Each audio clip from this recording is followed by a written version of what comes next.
everyone, Teacher Waltz here from Cabutajes Teach, Learn, and Play. Here are PowerPoint slides that you can use to welcome your pupils or students to distance learning. Here you will introduce the name of your class. My example says, "Welcome to distance learning, fantastic 6th graders." They're all excited to check whether their best friends will be in the same class as them, so let them get excited by writing the names of your students. You can resize these phones. It's easy to change the names that I placed on them, so modify it to suit the need of your class. We're going to move on to the introductions. It is time to introduce yourself to your pupils and make that connection from the get-go. Tell them your real name and include some personal information that you would like to share with them, only if you're comfortable to do so. Share some of your interests or hobbies as well, and you'll be surprised how many of your students could actually relate to them. Now, how do they communicate with you? Let them know that you will be available to answer their questions through emails, Google Classroom, etc.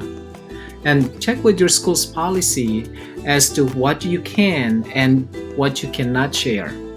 Our students have been through a lot. Now they will be learning away from their teachers this school year. So give them the assurance that distance learning will be fun and they will be able to get help.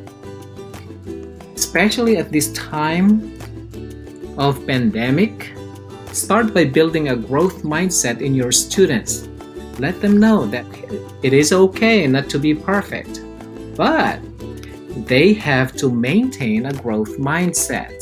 So every day they have to say, I can learn something new today. So when they're stuck, especially when something or an assignment becomes very difficult, tell themselves, this is just a challenge. I can do this. And they can always improve. They have to understand that their effort and attitude make all the difference. And my favorite is the eraser, because mistakes help all of us learn. And they can always erase and start over. Now, let's talk about Workspace. Those are things that you encourage your pupils or students to do at home. That could mean clearing the dining table so that they could work with minimal distractions. Have them prepare their materials. And I want you to please change the list that I have. So I want you to come up with your own list for your students. Now communicate and be specific with the materials that you want them to prepare for distance learning. Don't forget to include your schedule. Show them your schedule. Give it to them.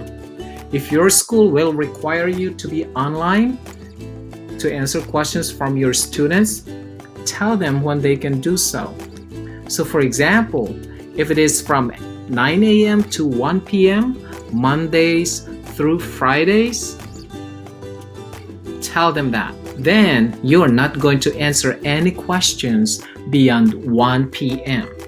I know you love your students, but you will have to teach them how to follow distance learning rules.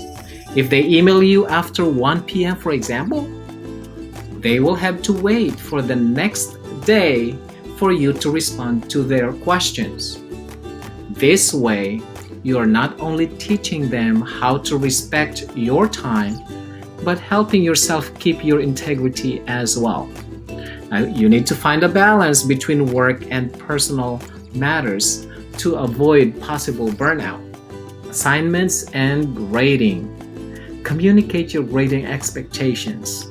Explain to them what they will receive if they complete their work on time, submit excellent work or outputs, or what grade to expect should they decide not to complete their assigned tasks on time. Also, designate a specific place where they could submit their completed work. But please be very flexible. Every child will be in a unique learning environment at this time. Technology use. I want you to look at the picture. No phone unless they need to ask you a question so that they can focus and maximize their learning. Look at this picture up here. Anything liquid and technology don't mix. They need to understand that. They do not want to spill water or Coke onto their technology device unless they want them ruined. So, put your phone on silent.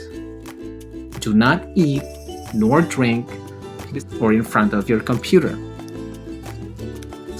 How should students communicate online? Remind your students or pupils that they are not texting. They will be writing complete sentences when writing a comment, so that is their do. A do not is don't type in only emojis in the comment box. Remember, this is formal schooling. The only difference is they are doing it at home. Another do is be respectful of others during live sessions. And a don't is don't turn your microphone or camera on when someone is speaking. So these are the things that we can communicate with our students and parents so that their distance learning experience can be very successful and rewarding. Good luck, and thank you for watching. If you haven't done so, please subscribe, and share. Remember, you are appreciated for everything you do that is good. God bless you from the bottom of my heart.